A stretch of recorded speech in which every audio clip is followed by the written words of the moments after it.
know, if you ask people to name an influential black filmmaker, they'll likely say Spike Lee. But as Lawrence Fishburne put it, Bill Duke paved the way for African Americans in cinema beginning in the early 70s when Spike Lee was just a teenager. So if you do a search of Bill Duke, the actor, you'll find a range of characters that are both badass and bad news. Hard men from films like Commando, Predator, and Menace to Society. But if you search Bill Duke, the director, you'll hit a trove of credits. Everything from TV shows like Hill Street Blues and Knots Landing to weighty films like Deep Cover and Raisin in the Sun. What do you people think you have to gain by moving into a neighborhood where you're not wanted? Get out. But Bill Duke, the filmmaker, almost never was. In the 80s, his career stalled, leaving him with no acting work for a couple of years. And what happened? Well, we'll get into that with him. But Bill knew he had to reinvent himself, so he went to film school and became a director. With a passion for documentary storytelling, he's looked at the impact of HIV on the African-American community and the evolution of black baseball players, from segregation through integration. His new film is Dark Girls. It takes a candid look at the pain caused by color bias in the black community and what can be done to begin the healing. It was so damaging. It made us feel like we weren't wanted, that we were less than. Please welcome Bill Duke. Nice to see you. Thank you so much. Very good. It's a really interesting film to watch. It's pretty tough to watch too. For me too. Yeah? Yes. I mean, you're exploring, I guess, just, you know, the experiences, but also how, you know, the conversation around skin color and self-esteem adversely affects women, and men as well, but certainly as it relates to women and young girls. It's something you've been living with your whole life. Yes. But why tell this story now like this? I think for a number of reasons. Basically because in my family, we are dark-complected people. To see what my sister and my niece and the people that I love in my family have gone through, and children that I know are going through, unfortunately, still now, there wasn't a voice. And they feel very, how can I say, to a certain extent, suffocated by those experiences. So they don't speak out. They go on in spite of. And we wanted to give them a voice. So to sort of, we talked about in the past, but to show you how present this still is, this is a clip from the film. I just want to throw this clip. Watch this. Well, show me the ugly child. And why is she the ugly child? Because she's black. Show me the good-looking child. And why is she the good-looking child? Because she's light-skinned. How does that still happen for a girl that young? I think there are levels of home where things are not happening to empower children in terms of their complexion, etc. I think there's a level of media, you know, and I think media has two aspects to it. There's a sin of commission.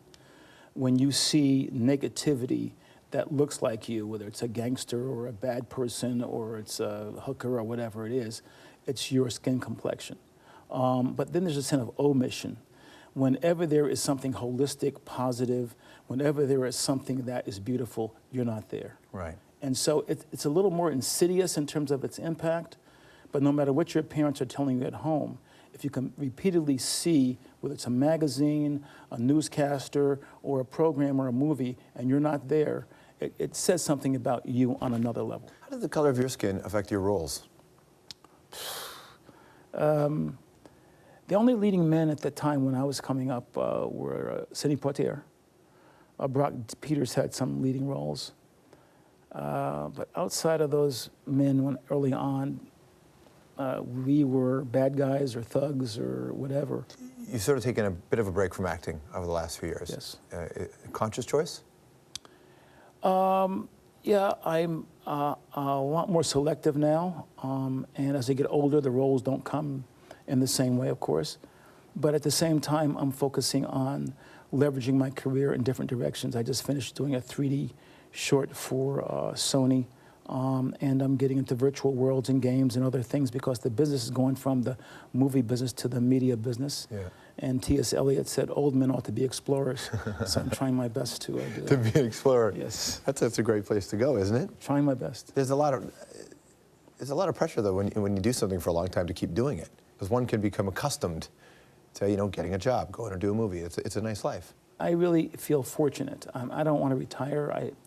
I want to work less at some point, but I love what I do, and I want to keep doing it. I was once watching one of those celebrity roasts, and they were doing it on Hugh Hefner, and Dick Gregory, who's one of my favorite. One of my favorites of all time. Yeah, he's a comedian, he's a commentator, he's all these things. And if you haven't seen his, Ohio State, his Kent State speech, you need to see it. But Dick Gregory went on and said, they wanted me to roast Hugh Hefner, and I can't roast him, and here's why. He said, Playboy magazine at the time when nobody was putting strong black men in mainstream media, Playboy was doing it. Dick Gregory was, he had options. He could have ignored the entire civil rights movement and say, hey, I'm a comedian, I don't deal with that stuff. But he got right in the middle of it. Yeah. And he had hunger strikes. He went to jail and sat there and said, until this changes, I'm not eating, and those kinds of things. He was a pioneer in terms of nutrition. He was one of the first guys to come out and say, I know the black diet is fried chicken and beef and pork every day, but you should be eating vegetables. People thought he was crazy. Yeah. And raw vegetables and juice. If you see House Party, that great movie House Party, they talk about Dick Gregory's shake. That's right. In the Dick Gregory shake, how important it was to get your Dick Gregory shake. That's exactly right. People forget that, even though there is Obama in the White House, James Meredith was, admitted to school not that long ago and was killed not that long after. That's right. So it's still very recent memory for a lot of people, and for many, they were alive when it happened. They're still alive. They know what this is. So are we just a couple generations away from a real sea change?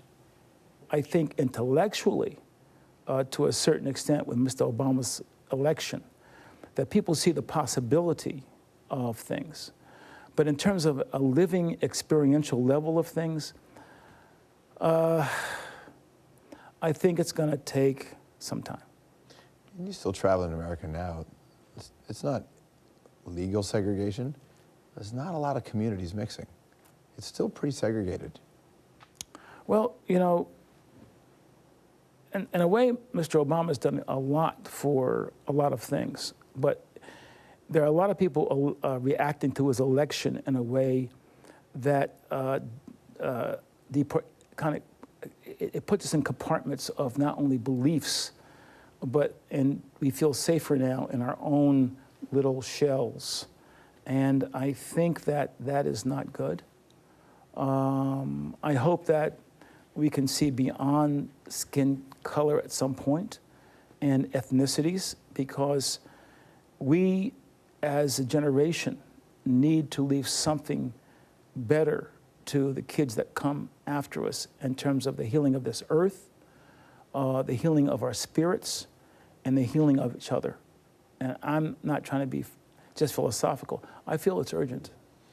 Are you optimistic, though? Am I optimistic?